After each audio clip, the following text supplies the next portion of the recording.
मूर्खा ये कर हैं घोट में घोटे, बार भेख बनावे ही अंदर अनगिन खोटे। मुंड मुंडावे मूर्खा यानी उस्तरा फिरा लेते हैं, कचकोला कोरा कटवा लेते हैं, और कर मुंड मुंडावे मूर्खा और कर हैं घोट में घोट, और बाहर भेख दिखावे ही, बाहर तजनो दिखे बड़ा महात्मा होगा, अंदर अनगिन खोटे। केले की कोपीन है ये फूल पान पल खाही, नर का मुख नहीं देखते जो बस्ती निकट ना जाई। एक समय इस दास को ये ज्ञान प्राप्त हुआ, तो हम अपने ऑफिस में बैठ के फिर तो हमारे पास एक यही चर्चा हो जाती है, जो भी जिसने हमारी बात सुनावी थी उसको चर्चा शुरू कर देते थे। तो उनमें से एक कहने लगा कि नहीं, आपने संत तो देखे नहीं है। मैंने बताया मेरा ऐसे ऐसे गुरुजी हैं, उनसे मैंने दीक्षा ली है। तो वो एक कहने लगा आपने संत तो देखे नहीं है।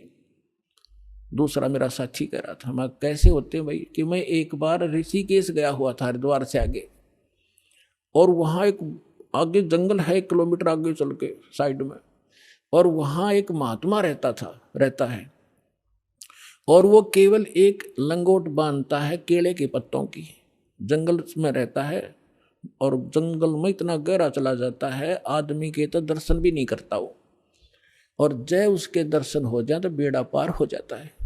तो बहुत से लोग वहाँ इकट्ठे हो रहे थे, तो मैं भी जाकर बैठ गया, उनसे पूछा ताछी की, तो उन्होंने बताया कि एक महापुरुष रहते हैं यहाँ पर, और वो कभी कभी यहाँ दिख जाते हैं विचरण करते हुए, तो हम उसके दर्शनार्थ बैठे हैं, हो सकता हमारे भाग जाग जाए। लेकिन वो जब भी कोई आभास होता है तो भाग कर अंदर गुफा गहरी जंगल में भाग जाता है, आदमियों को दर्शन नहीं देता।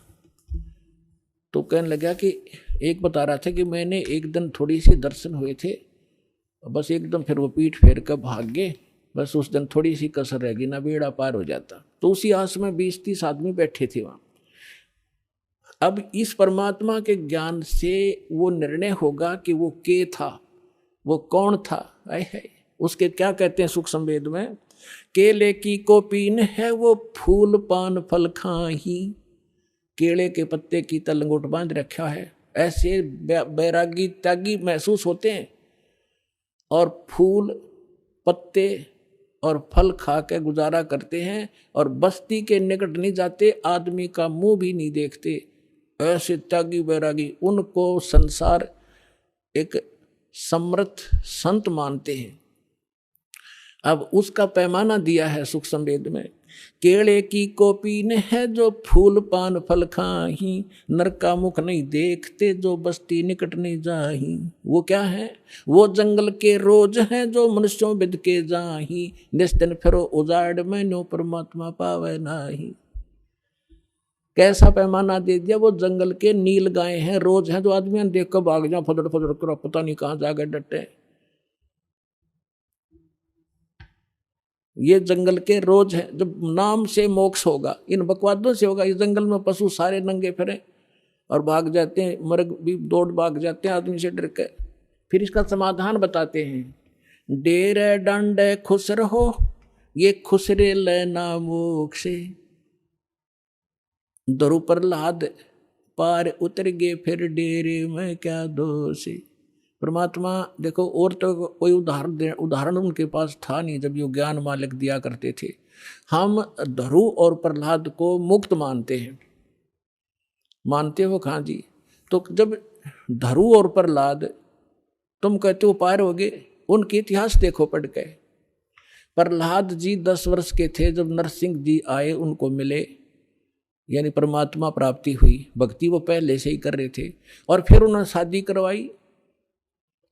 और जो राजा बलि था, जिसने वो 100 अश्वमेघ यज्ञ करी थी इंद्र की गद्दी प्राप्त करने के लिए, और जिसके लिए भगवान आए थे 52 रूप बना के, तो वो प्रहलाद का पोता था, बैलोचन का लड़का था। तो उनने ब्याह करवाया, बालक हुए और वो पार हो गए। और ध्रुव का भाई था उत्तम, उसकी मृत्यु हो गई थी। फिर ध्रुव ने ब्याह करवाया, और उत्तम वाली पत्नी भी उसके साथ रखी उसने, तो वो भी पार हो गया। तो कहने का भाव ये नहीं है कि तुम जो बकवाद करते हो कि ब्रह्मचारी जंगल में गए वो पार होंगे, नहीं। अगर ब्रह्मचारी पार हो तो ये हिजड़े तो सब तो पहला पार हो जा, उनका तो 5-6 नंबर आवे। लेकिन मोक्ष होगा भक्ति से, चाहे ब्रह्मचारी हो रहा कर लो, और चाहे ये खुसरे कर लो, और चाहे गृहस्थी कर लो। दुराचार बुरा बताया, ये तो वैसे अच्छा नहीं, वैसे भी बेहुदी बातें हैं। तो कहने का भाव है भक्तों के तो वैसे सतर के काम नहीं है। तो इस प्रकार क्या कहते हैं, डेरे डांडे खुश रहो, डेरे डांडे खुश रहो, खुश रे लेना मोक्ष। और दुरुपर लाद भी पार हो गए, फिर गृहस्थी में के दोष। अपने आत्माओं ये नो काम बिगाड़े हैं। एक बार गरीबदास साहिब जी जब परमात्मा से परिचित हो चुके थे और अपना ज्ञान प्रचार भी करते थे, कोई उसके उनके पास आ जाता था तो ज्ञान भी देते थे, दीक्षा देते थे, केवल सिंपल सी, ये मूल ज्ञान नहीं देते थे।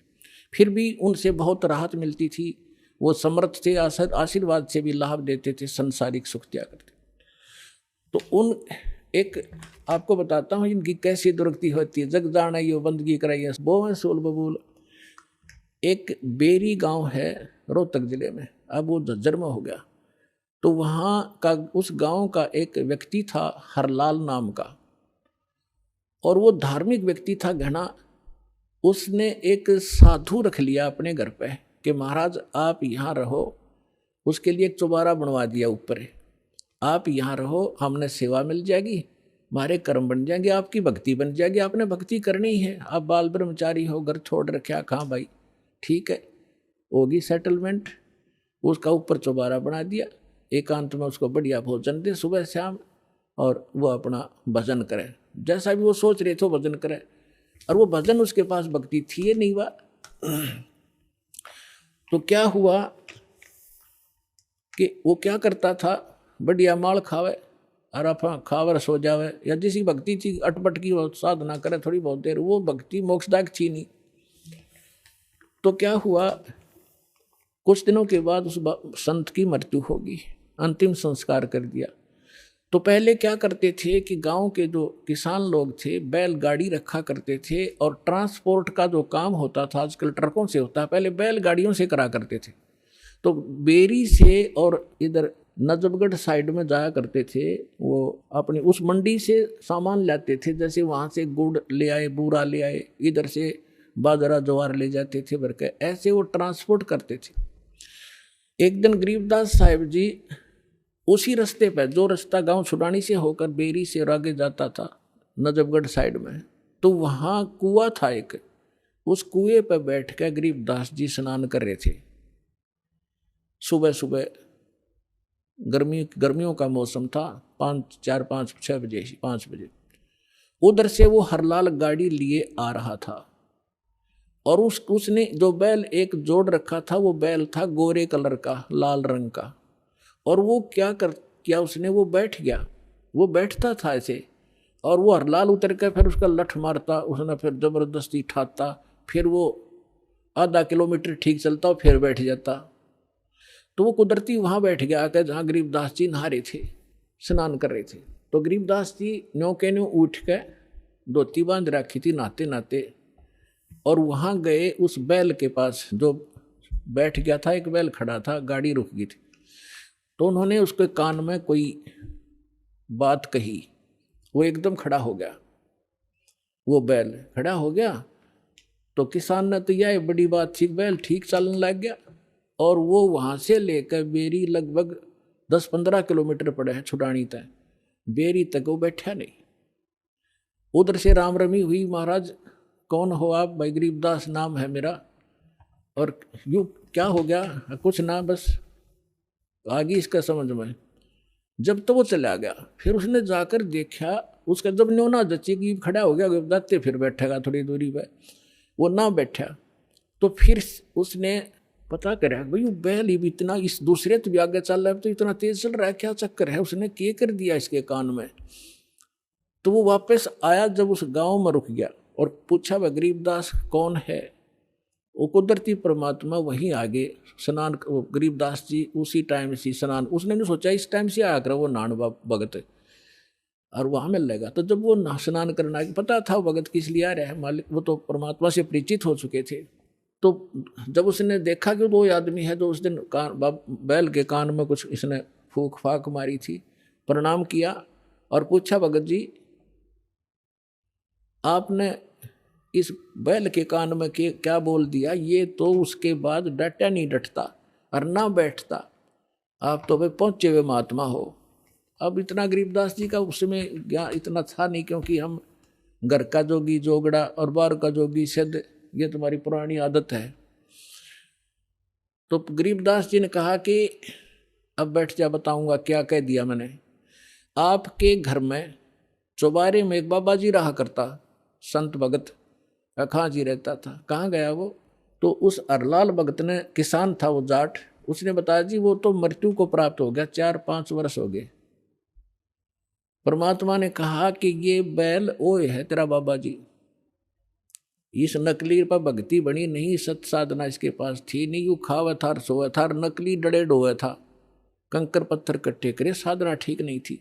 ये वही बाबा जी है, वो भगत जो घर छोड़ कर चला गया था, ब्रह्मचारी भी था, बैल बनकर गाड़ी खींच रहा है, क्योंकि तेरा खा रखा था इसने, पूरा करना पड़ेगा वापस।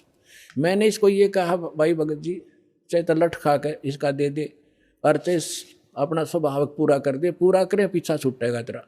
इसका समझ में आ गई, अब ये तेरे पूरे करेगा। अब पुणात्मा देखो, अब जो भी कोई साधना कर रहे हैं वो हैं परमात्मा के बच्चे, किसी ना किसी जन्म में वो मालिक के साथ रहे। आगे साधना नहीं मिलती तो वो 84 लाख योनियों में चले जाते। और परमात्मा ने वहाँ भी दया करा दी अपने गरीबदास जी के माध्यम से, हरलाल का मन फेर दिया कि अभी भगत था यो और यू बैल बन गया, इसकी दुर्भाग्य, पर आज के बाद इसने मैं गाड़ी में नहीं जोड़ूंगा, अलग से बांध दिया, चारा चरावे और बैठे रहे। देख परमात्मा ने भगत की वहाँ भी रक्षा कर दी और सुविधा दे दी, लेकिन भक्ति बिना क्या बने, अगला जन्म उसका सूर का होगा, फिर क्या सुविधा देंगे। तो पुण्यात्माओं ये सौभाग्य आपका, आपको अनमोल रत्न मिल रहा।